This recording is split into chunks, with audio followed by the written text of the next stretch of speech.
Are we just looking at each other, you sure? Start whenever you're ready.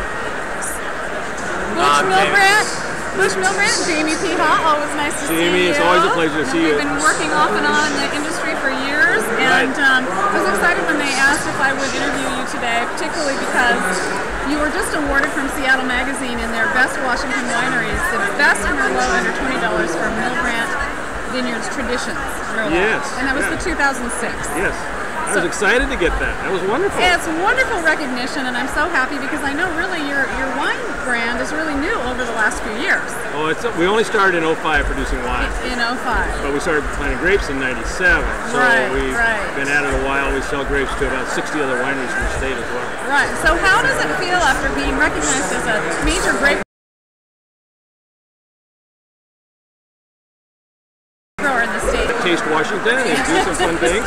We even have a vineyard tasting table today where we're exposing one of our vineyard sites too. So with different brands who are using your grapes. Other wineries that are using our grapes are pouring other wineries' wines there today to show what the vineyard can do. How much Merlot do you actually grow? We probably grow about 200 acres of Merlot. Okay. Which is a good size. Good size. Okay. And so tell me, the description in Seattle Magazine about your wine was that it was a classic Washington State Merlot, which of course I love. I'm all about Merlot.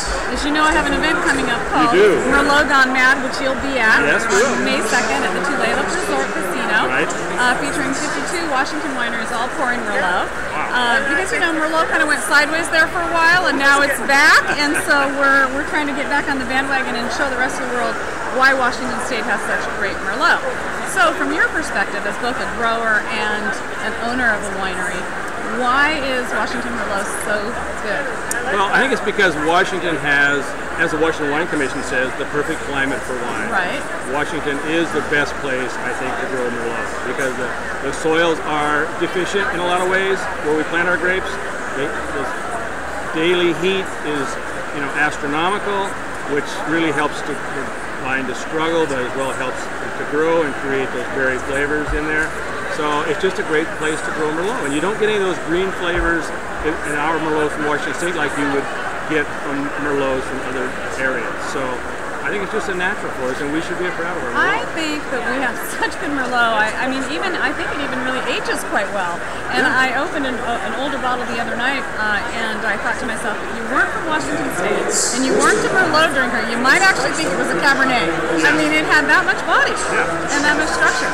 And I've actually heard that a lot of wineries actually do blend a lot of Merlot into their other varietals to sort of bring them up a little bit. Especially in a Cabernet Sauvignon, because it softens the Cabernet, gives it a little more fruit, some texture, and maybe softens the tannin a little bit. So we use Merlot in all our Cabernet Sauvignons that we make. Very, very.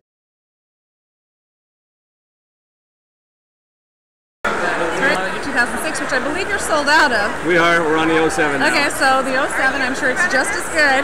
You get another chance to give us another award. Oh, there you go. And I'll have to taste that one too, or maybe that'll be what you're pouring at Merlot Gone Mad.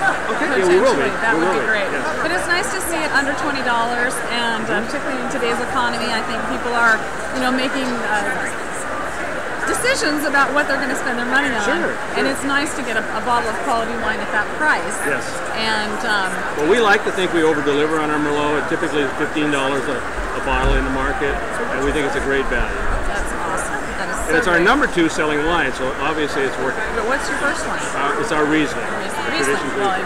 Washington Riesling and Washington Merlot. Those are the 2. I mean, those are the 2. And they sell 1 and 2. Yeah, those are the 2. Across the board. How many? So you said you sell some of your grapes to more than 60 wineries in the state? Yes. My goodness. Let's say you have a good handle on what's going on out there. Well, we do. And actually, that's how we got in the wine business, because we found our name on so many labels from other wineries. Because why aren't we doing this? Yeah, we can do this. We have a lot of traction in this market. That's right. That's right. It worked out well for us. And good for you. And it's nice to be able to come into it with that kind of knowledge and background. And I'm sure that the wineries that you're selling grapes to, as well. I mean, they're interested in what bringing that to the table as well. And they're very good. They're very good wineries. If I started rattling off, you would know who they were. They've been around for a long time, and they make great wines and get high scores. So we're proud of our fruit. We're proud of our wine. And we're happy. We're doing well in this business. That's great. Well, congratulations to you. I'm so happy for you, and I look forward to seeing you at Merlot Gone Mad. I'll be there. And I'll look forward to tasting your 2007 Merlot. We can do that right now. Let's go. Let's go do it. Thank you. Thank you, Jamie. Oh, I don't know where he is. How does What are we he doing? do?